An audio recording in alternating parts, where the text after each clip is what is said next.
सवाल पूछते हैं उनसे सवाल पूछने का मुझे सौभाग्य प्राप्त हुआ है।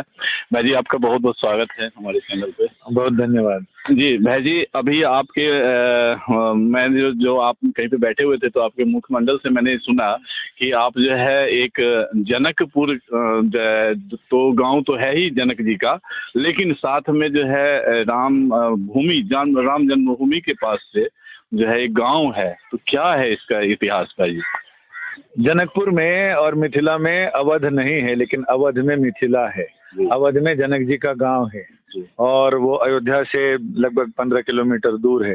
उस गांव का नाम जनौरा है।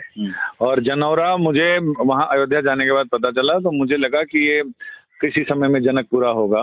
और जब मैंने वहाँ के लोगों से पूछा कि भाई ये गांव का क्या यहाँ सिग्निफिकेंस क्या है, तो उन्होंने कहा कि जब रामचंद्र जी ने धनुष तोड़ा और जानकी जी से उनका विवाह हुआ, तो जानकी जी फिर 11 साल की उम्र थी भगवान की। उस समय जब वो बारात वापस आई और जानकी जी आई, तो एक तो जानकी जी के साथ जैसे अपन कन्या को विदा करते हैं तो गौरी साथ में जाती है, तो जनक महाराज जी ने भी अपनी बिटिया के साथ अपनी गौरी कुलदेवी यानी देवकाली जी की प्रतिमा साथ में भेजी।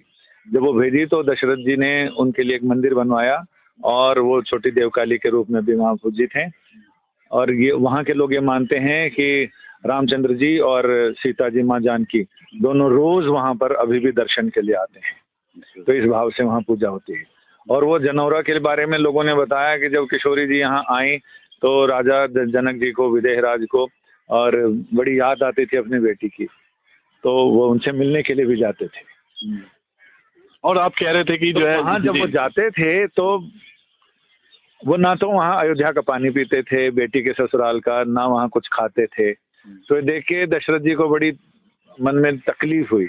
उन्होंने कहा कि समझी एक काम करिए, आप यहाँ एक गांव हमसे खरीद लीजिए, आप पैसे दे के खरीद लीजिए गांव, फिर वो आपका गांव हो जाएगा, फिर आप वहाँ खाइए पीजिए आराम से, बिटिया से मिलने आइए, सब कीजिए। तो विदेहराज ने फिर वो गांव खरीदा, और वो गांव खरीदा तो उसको लोग जनकपुरा के नाम से जानते हैं, और आज भी वो जनौरा के नाम से वो गाँव है। तो हम लोगों के लिए गर्व की बात है कि हमारे यहाँ दशरथ जी का गांव नहीं है कोई जमीन जथा कोई ऐसा संपत्ति, लेकिन अवध में जनकपुरा है, जनौरा है, और वो हमारे जनक जी महाराज की और सीता जी का छोटा मायका कह सकते हैं, वो वहाँ है। और वहाँ पे मंदिर भी है कुछ ऐसा? मंदिर भी है वहाँ जनौरा में। और वहाँ मुझे लगता है कि हम मिथिलांचल के लोगों को जिनका किशोरी जी से बेटी बहन का रिश्ता है, उन लोगों को अयोध्या जाएं तो वहाँ ज़रूर जाएं और वहाँ जाके दर्शन करें, और छोटी देवकाली जी के यहाँ भी जाके मस्तक नवाएं अपना, ताकि मिथिला मैथिल के कार्यकर्ता जो यहाँ पे जो काफ़ी जो है मतलब दिन अग्रसर रहते हैं मिथिला मैथिली का काम करने में, तो ये जो है पदयात्रा कर रहे हैं कि मतलब जिस प्रकार से राम जन्मभूमि पे राम मंदिर का जो है वहाँ पे अभी उद्घाटन हुआ, वहाँ पे काफ़ी जो है भव्य मंदिर भर का जो है वहाँ पे ये हुआ, तो उसी प्रकार से माँ जानकी के प्रगट स्थल पे जो है जानकी जी का भव्य मंदिर बनना चाहिए। आपका क्या कहना है? मेरा मानना है कि ये लोगों के अंदर ऐसा भाव जगे कि जब वो रामलला के दर्शन करने जाएं और अयोध्या के दर्शन करें, तो वो फिर जानकी जी के दर्शन के लिए ज़रूर जाएं, क्योंकि बहुत ज़्यादा दूरी नहीं है और उसके लिए सुविधाएं भी हैं। अयोध्या से दरभंगा तक की फ्लाइट भी चलती है। इसके अलावा और भी सरकारों के ऊपर भी जिम्मेदारी है कि वो और भी सुविधा कर सकती है, ट्रेन की सुविधा, ताकि वो जो रामायण सर्किट है उसमें रामलला और जानकी जी यानी रामचंद्र जी राजा राम और जानकी जी दोनों को ऐसा जोड़ दिया जाए, जैसे वर वधु का गठजोड़ होता है वैसा कर दिया जाए, ताकि जो लोग यहाँ आए वो राम जी के दर्शन के बाद जानकी जी के दर्शन करके अपनी यात्रा को पूर्ण करें, और जो जानकी जी के दर्शन करने आए वो रामलला के दर्शन करके अपनी यात्रा को पूर्ण करें। यानी यात्रा तब पूर्ण हो जब ये चक्र पूरा हो जाए, यानी आप जगत जननी जानकी के दर्शन करने के बाद रामचंद्र के दर्शन करें, तो मुझे लगता है कि ये ज़्यादा अच्छा है। और उसमें ये तो चूंकि सखे सप्तपदे भव अपने यहाँ कहते हैं, तो जो शक्ति स्वरूपा जानकी जी हैं, और उसमें ये नहीं कह सकते कि कौन बड़े कौन छोटे, हम दोनों को बराबर ही मानते हैं। और हम तो ये मानते हैं कि हमारी जानकी जी ज़्यादा शक्ति में, मोदी जी भी कहते हैं कि सियावर रामचंद्र। हाँ, ये सारे लोग ही कहते हैं कि चूंकि पहले शक्ति है तब प्रकृति है तब पुरुष है, शक्ति है तो शिव है। तो अगर शक्ति ना हो तो ईकार की मात्रा है वो शिव में शक्ति की है, अगर शक्ति ना हो तो शिव शव बन जाते हैं।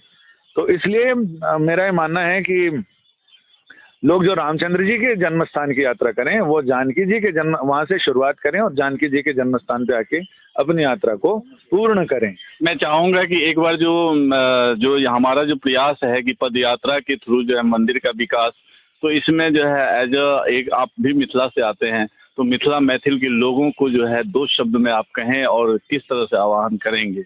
मेरा मानना है कि इस यात्रा में शारीरिक, मानसिक, आर्थिक हर तरह का सहयोग दें, क्योंकि हमारा शरीर जिस मिट्टी का बना है उस मिट्टी के उत्थान की यात्रा है, जन्मभूमि का कर्ज चुकाने की यात्रा है और जन्मभूमि को पूर्णता और उच्चता की ओर ले जाने की यात्रा है और उस शक्ति पराम्बा शक्ति मां जानकी जी के चरणों में आपके जुड़ने की एक यात्रा है। तो ये जुड़ाव, हमारी जड़ें वहीं पर हैं।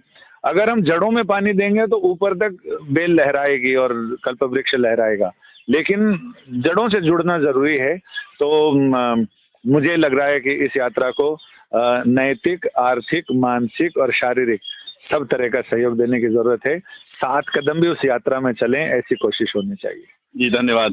आप संजय शर्मा जी, जो कि आज तक में अच्छे ऊंचे पत्रकार मतलब माने जाते हैं और अच्छा आपने कहा, और मैं भी यही कहता हूं आप सभी जो दर्शक हैं कि आप भी इस यात्रा में जो है जरूर भाग लें, ताकि मिथिला मैथिली का जो है जो विकास जो है, अगर विकास की नींव को देखें या जो